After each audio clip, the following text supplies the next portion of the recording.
Welcome to Now Making Moves in Real Estate, episode 66. I'm your host, Michelle, aka The General, alongside with my co-host, Courtney Twiss. And today we're joined by Wendy Forsythe, Chief Marketing Officer of eXp Realty, where she leads global marketing strategy and helps drive brand visibility and innovation across the company's worldwide agent network.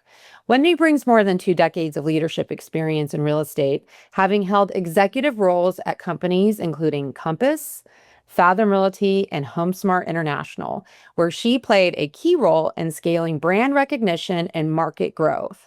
Well, she's also now the author of a brand new book, Leverage Your X Factor, the 6-step framework to scale your real estate business and reclaim your life, where she shares a powerful system designed to help agents build businesses that align with their strengths and their lives, not just their workload.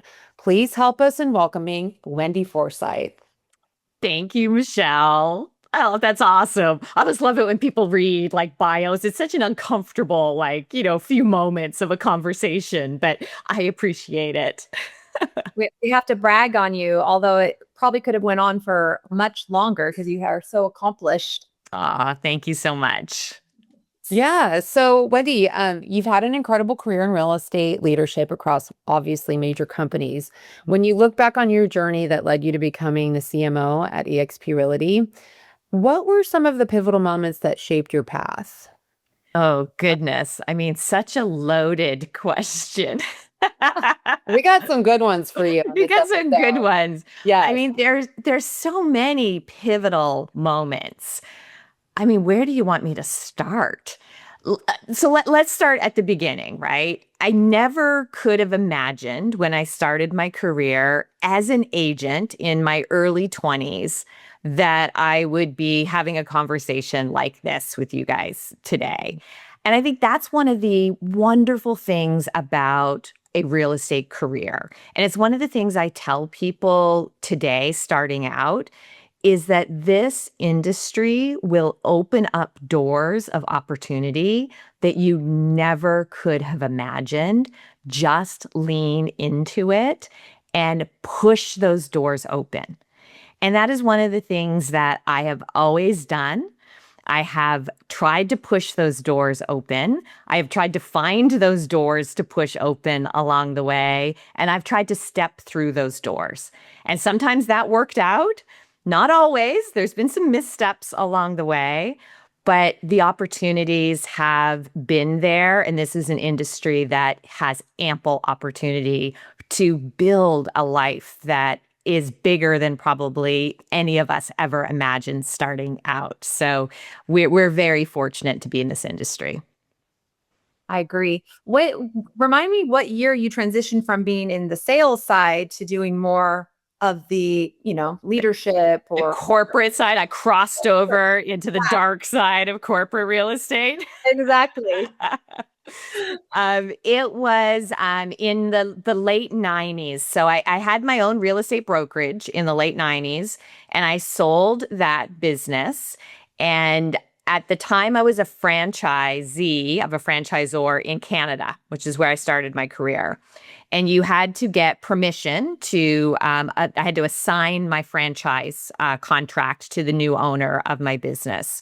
And the franchisor called me, and in Canada, it was a company called Royal LePage, which is a dominant company in the Canadian market still today.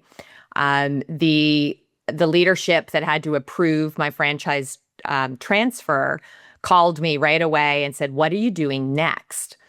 And as a franchisee, I had, won several awards and had been involved in the events and franchise council and things. And I was sort of a token young female franchise owner. So you can imagine that got a little bit of attention, back in the late 90s. So I got the call, "What are you doing next?" And I said, "Look, I don't know. I want to travel. I want to, do some things. I want to sell some real estate." I had started building a team. I was an owner who was also in production. I said, "I want to, build out my team." And they said, "Well, would you be interested in a corporate role?" And part of my sale was I needed to stay on in a non-compete for a period of time to help, the new owners of my brokerage make sure everything went smoothly. So I said, like, well, I have to do this, which they were fully aware of. But they said, when the non-compete ends, like, would you be interested? And it required a move from my hometown where I was born, raised, went to college in Nova Scotia, Canada, to Toronto, Ontario, Canada. And part of the motivation for me selling my brokerage business was I wanted to travel and I wanted to experience kind of the world. And so when that sort of opportunity came to move into this corporate role, I jumped at it. So I made that move. And I think that was the year 2000 was kind of when I then sort of like stepped out of real estate sales and into my first corporate position, which was a little bit like hitting a brick wall. Well, I was thinking about how you said you wanted to travel. Hopefully you still want to travel because you sure travel a lot. Yes, yes, yes. But it was a different mindset of like not wanting to. I remember having a pivotal conversation with my dad, who has been a wonderful mentor for me throughout my career and still is. But I knew at that point, if I didn't leave my hometown, I probably was going to be there my entire life. And so part of the motivation of kind of selling the business, taking this role in another province, moving, across the country, was kind of getting so far outside of my comfort zone and taking such a big risk. And I remember my dad saying to me, "You can always come home, but go out there and see that great big world and take the risk because you can always come home. Now's the time. Build that great big life and go see." And I've carried that advice. Like when I repeat those words, I hear his voice saying those words. And I've taken a few of those big jumps. Moving from Canada to the US was another one of those big jumps in my career. And those words, and we had similar conversations when I made that move. And then, there's been a few times throughout my career where I've made those like big risks, and they've paid off every time. Well, I mean, obviously they've paid off in dividends because you're the CMO of eXp Realty. I mean, international global brokerage.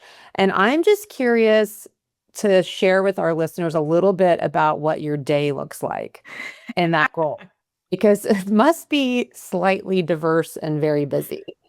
It is very diverse and it's very busy. So a typical day starts between 4:30 and 5 a.m. I get up, I have a cup of coffee. So I am very much a morning routine person. I believe in a morning routine, but it's a cup of coffee with my amazing husband. I check in kind of on the world, so to speak. So I do tend to spend that first kind of half hour with coffee, husband, and phone. And puppy dogs. So that is the first sort of half hour of the day. Then I exercise. So from kind of like 5 to 6 is like either running, walking, or going to the gym. I'm doing some sort of like exercise. Whatever I'm doing, I'm always listening to something during that time. So I'm a big Audible or podcast fan. So I'm sort of feeding my mindset during that hour. And that just helps me get focused and lasered focused for the day. So I'm getting my body moving. I'm getting my mindset in the right day. Energy is getting high. Back showered, ready. I'm at my desk by, 6:45, 8 o'clock. And of course, we work remotely. So my desk is, literally, in my home.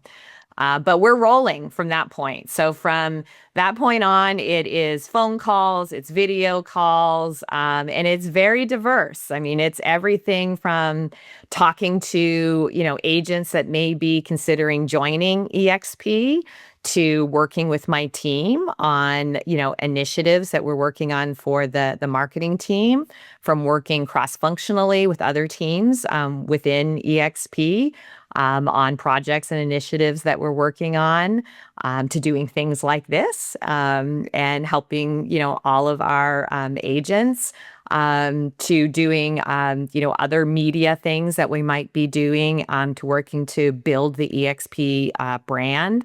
It's very diverse. We wear a lot of hats. I can imagine. I am curious because I listen to a lot of podcasts too. What is your favorite podcast? I have a bunch. I very much enjoy Layla Hamosi. So I like her podcast a lot.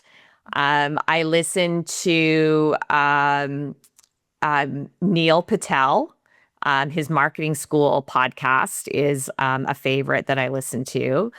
I listen to Amy Porterfield. Her marketing podcasts is one that I listen to like all the time, is a favorite. I listen to the real estate podcast. So I listen to Housing Wires podcasts. I listen to Tom Ferry podcasts. I listen to Brian Buffini podcasts. Like I have like the standard rotation of everything that's sort of happening in real estate. I listen to John Cheplek's podcast.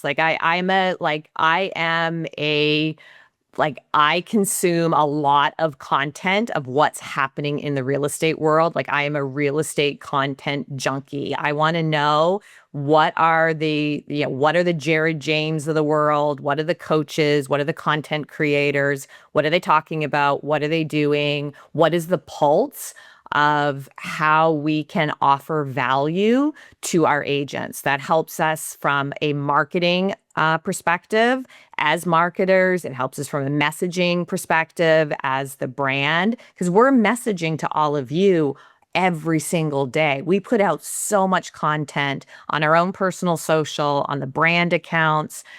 We have to consume a lot of content. So speaking of the real estate market and in the industry as a whole, there's a lot of noise with social media, branding, AI. We know you're like a huge AI aficionado for sure. But from your perspective, what do you think agents are spending way too much time on right now that actually isn't moving the needle at all? Good question. I mean, it's hard to answer from a blanket perspective, right? If we were having a coaching conversation about your particular business, I would look at your business, ask you a few questions. I would do an audit on your business and particularly what I saw from a social media perspective. And that would help me give a more specific answer.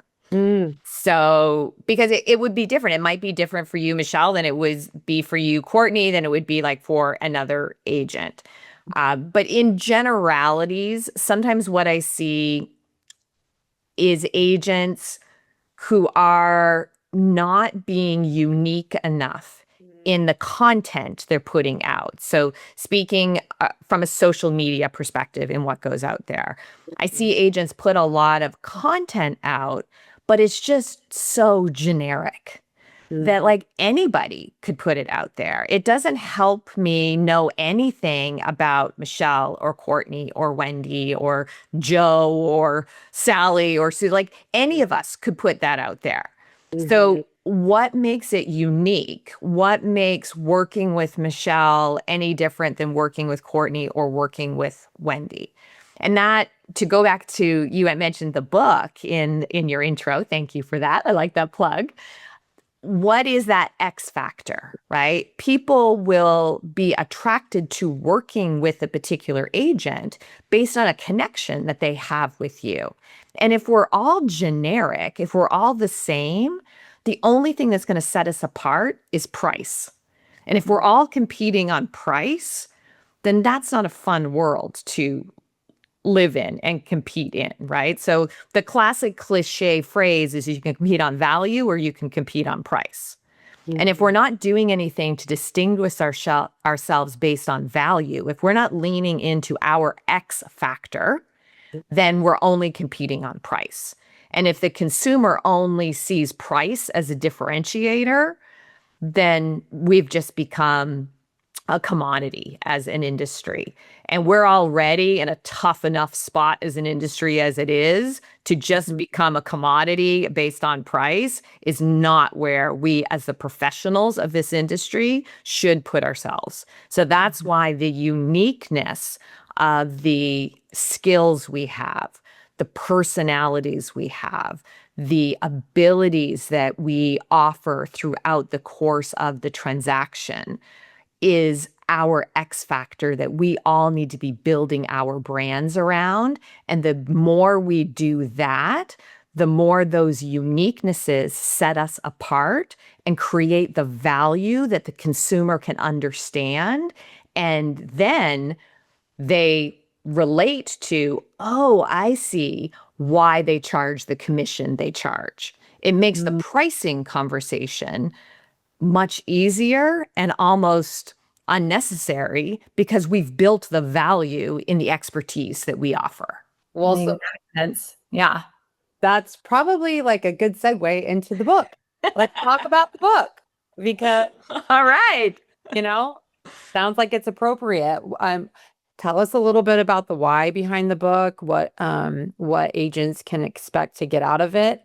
Yeah, I would love to. So let me start with the why. And we sort of touched on the why. So for years, I have observed agents come into the industry and work really, really hard. And you guys have known these agents. You've seen these agents. You've probably been at times on the brink of being this agent. You work so hard. You have everything it takes, but yet you're on the brink of that burnout. You're on the brink of, I don't know if I'm going to make it. And that breaks my heart to see that because it takes so much to get your license. You pour so much into it. And the industry does, as we talked about in the opening, give so much opportunity. You can have such a big, amazing career in this industry. But you've got to learn how to find the right framework for that success. And it's not something we really talk about in the industry. We talk about the hustle and the grind and the work more hours and the do more of this and prospect more of that. And that is not what ultimately creates longevity in people's career. It typically creates burnout, and it typically is what causes that amazing light that people start out with when they're so excited about their real estate career to dim. So the framework that I created with X Factor has 6 parts to it. It's focus, action, community, technology, operations, and resilience. And with that 6-part framework, if you can build your business around that framework, the idea is that your X factor, that superpower, that excitement will not burn out. And in today's market, where we have these two forces, and I think of it as like a rope, it's pulling on either side. One side is kind of what we were just talking about with marketing and social media and everything being with AI so available that it's so generic now. Everybody can write the perfect post with AI. Everybody can create the perfect graphic with Canva and all the design tools that we have. You've got to be unique. You've got to be on video. You've got to be creating your unique brand. That has added even more pressure to us. So our need for our X factor, our personal brand, is pulling that one end of the rope. And then the other end of the rope is that burnout factor. It's a tough market. It's a challenging time. The industry is changing. So the rope, we're getting pulled and pulled. We have to find a framework that allows us to be excited about our careers. Because if we're not excited, if we're not finding the joy every day in what we do, we're going to burn out and we're not going to have a long, fulfilling career that we're excited about. and we deserve more. So that's what the X factor is all about. And that's what leveraging your X factor is all about. I love that. And I'm curious because, obviously a lot of our talks are on social media. What, if you had to pick like one platform that you think is the most critical to our success over the next 10 years, would it be YouTube or do you know? I mean, I feel like obviously the trends have been going all towards videos, but if we wanted to leverage our X factor, Yes. what Yes. what platform should we focus on? So 10 years is too long. Okay. And this is one of the things that I talk about in the book is that we have to think in shorter cycles.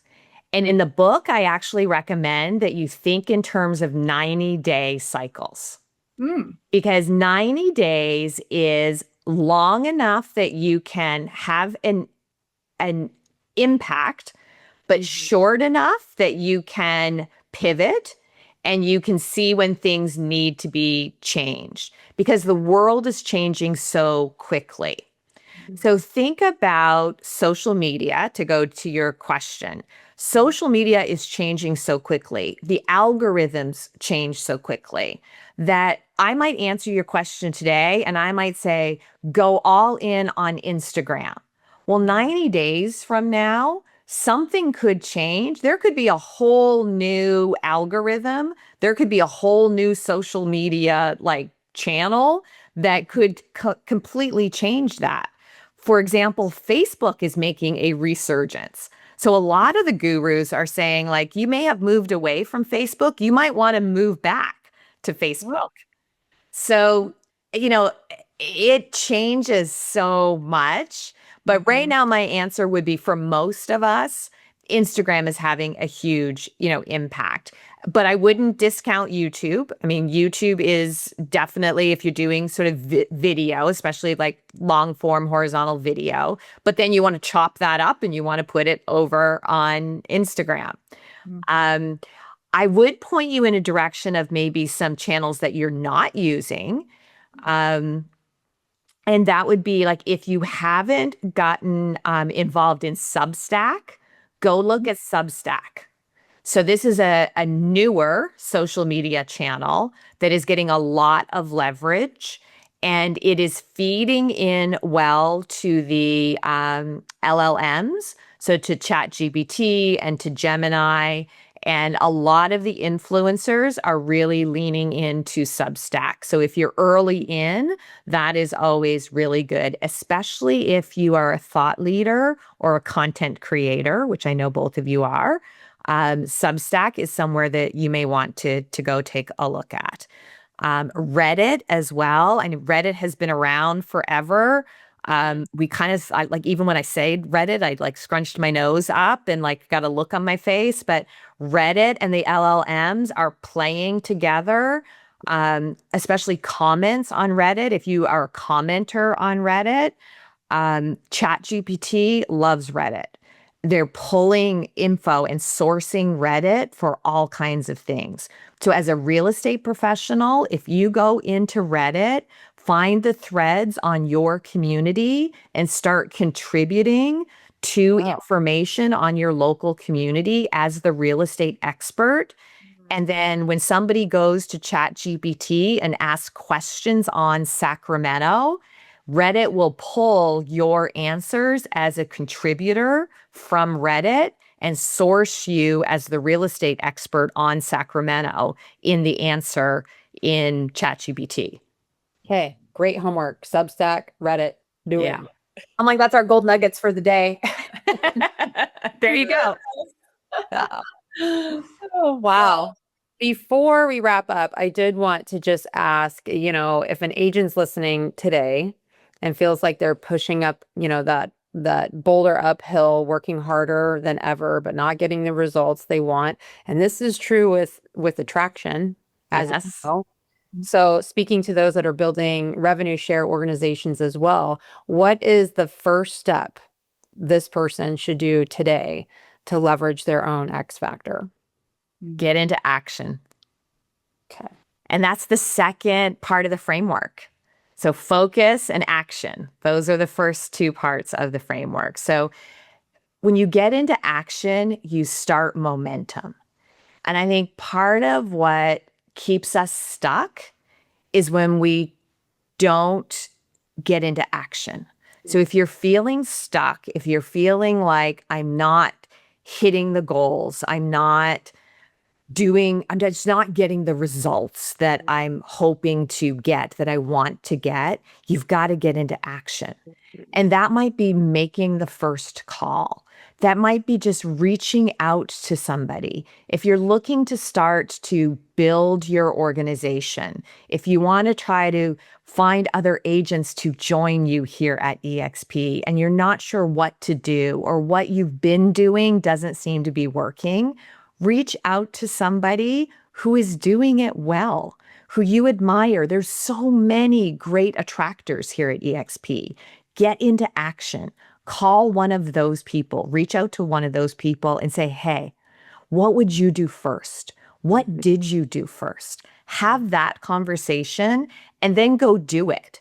And then say to that person that you like reached out to, can we talk next week? Will you hold me accountable to what we talked about doing today? Because when you get into action and when that action has accountability attached to it, you'll create momentum. Momentum will create results. Mm-hmm. So good. I definitely think that that's like, for at least for me, just being full transparency, I'm one of those super OCD individuals, which can get in the way because Yeah. you're just like so fixated on things being done and doing it in a certain way, and it must be structured at this time, and then, which is good. Ask the general. Okay. Yes. But then you're like, then sometimes you can't really even get moving because it just seems so big. So it's almost like, okay, maybe if I just am at peace with getting into action and being okay with maybe getting 80% of it done or chipping away at, just the 10% just to get going. Yes. Done is better than perfect, Yeah. right? Okay, And but what about those of us that do too much action on too many different things? that's why the first principle of the framework is focus, right? So focus then action. So you got to know what to focus on, right? Mhm. And Yeah, like it's book. that's why we start with focus as the first part of the framework, right? And the acronym is factor, right? And that's where you kind of like focus. You got to know what to focus on first, because if you're focusing on too many things and then you get into focusing on the wrong things, Mhm. as you said, Courtney, like you're going to have a problem there too. So you got to make sure you're focusing on the right things and then that you're getting into action on those things as well. So you hit the nail on the head. You got to have focus and make sure that you're focusing on the right things. It's like a reminder of that 12-week year. You know That's what I exactly mean? what I was thinking, Michelle. The 12 Yes. year. Just the Yeah. reminder of just like stop focusing on all the stuff and just right there. Yeah. I do want to mention before I forget, because I think this is important. Every single dollar from the book sale, correct, is going to EXP, I believe, Extend a hand. Yes. hand. So Yes. I'm actually would love to just learn more about that. And thank you for that, by the way. You're welcome. So Extend a Hand is our EXP charitable foundation, and we support EXP agents when they are in need. Mm. So it is for our agents when disaster strikes. And so, when you think of things that have happened in the last year, we had the LA fires, we had the hurricanes, we had dozens of our agents who were homeless. So we supported them with grants through Extend a Hand to help them with temporary housing, with rehousing, with clothing, with food, with all the things that they just needed when they had nothing. And, we support our agents in various ways, even in between sort of those two examples are sort of natural disasters, but there are other things that, that happen in our agents' lives. So, we raise money so that when our agents need us, they have us to lean on. So yes, so I'm a trustee on our Extend a Hand foundation, and I knew when I committed to doing the project, and I committed to the Extend a Hand board actually in January of 2025. I said, you guys, I have this idea for the book. I'm going to do this. I'm going to write the book in 2025, and the proceeds will go to Extend a Hand. And accountability, I mentioned, right? You got to take action, and then you got to like say it out loud so that people will hold you accountable. That was a big like gulp for me because I had no idea how I was going to write the book, when I was going to write the book, but I knew if I made the commitment to the board that I would have to find a way. And so I did. So all throughout last year, it was on airplanes, it was on vacation, it was a little bit there, a little bit here, a little bit there. I worked with a book coach that helped me flush out the ideas. And I had like a meeting with him on a regular basis that we sort of went through it. And yeah, so that was a commitment that I made, that I wanted to be part of our fundraiser for Extend a Hand, because we know that agents are not good with those rainy days, right? With having money put aside for those rainy days. And that's what Extend a Hand is for. So I'm very excited that we'll be able to help raise funds to make sure that we're here to help our agents when they need us. Great. Great. Yeah. Wow. Well, Wendy, we so appreciate you coming on here and joining us. It was great seeing you last week in Cabo and great seeing you again now and all that you're doing. You're so inspirational to Michelle and I. Mm-hmm. Thank you guys so much. I so enjoyed our conversation. Thank you for having me. Thank you, Wendy. You've been so supportive. I mean, we've only been with EXP for what, two and a half years? Mhm. And so just the fact that you take time to help the agents in this robust company. I mean, there's just a few of us here. Just a few of us. Just a few of us. So we thank you for your support, and we're looking forward to the future. And speaking of the future, let's just have you close out with maybe kind of your vision for, where you think the real estate industry is going, and, what you see EXP doing to, the moves that we're going to be making. That would be great. Oh, goodness. Okay. Well, that's a great closing question. So let's talk about the rest of 2026. It's going to continue to be a tough year for the industry, right? So from an economic perspective, hang on tight, work hard. It's going to continue to be a tough year. From an EXP perspective, we will continue to push forward at the forefront of the industry. We'll continue to double down on tools and services and marketing and support for all of you to go out there and compete in this market. Leverage the opportunity to build your listing inventory. I mean, even though we're seeing days on market go up, we're seeing listing inventory on market go up. This is an ideal market to build your brand through being a listing agent. So that would be, my advice to all agents is really double down on being a strong listing agent and leverage all of the tools that we have to help with that, whether it's from a marketing perspective, whether it's from our divisions, our luxury agent division, sports and entertainment. We just launched our new homes. If you work with builders, that's a great opportunity to take those specialty divisions. So we'll continue to pour into all of our agents for support on that. So I think that there is an adage that when the market is tough, that is when market share is gained. And that is what we believe for all of our agents at EXP is this is a time for all of us to work hard and gain market share. So that is what we'll all continue to focus on. And then finally, sorry, Courtney, I'm just like Go for it. I'm just the curious cat. I know I said finally on my last question, but this is just to like go into one more final thought.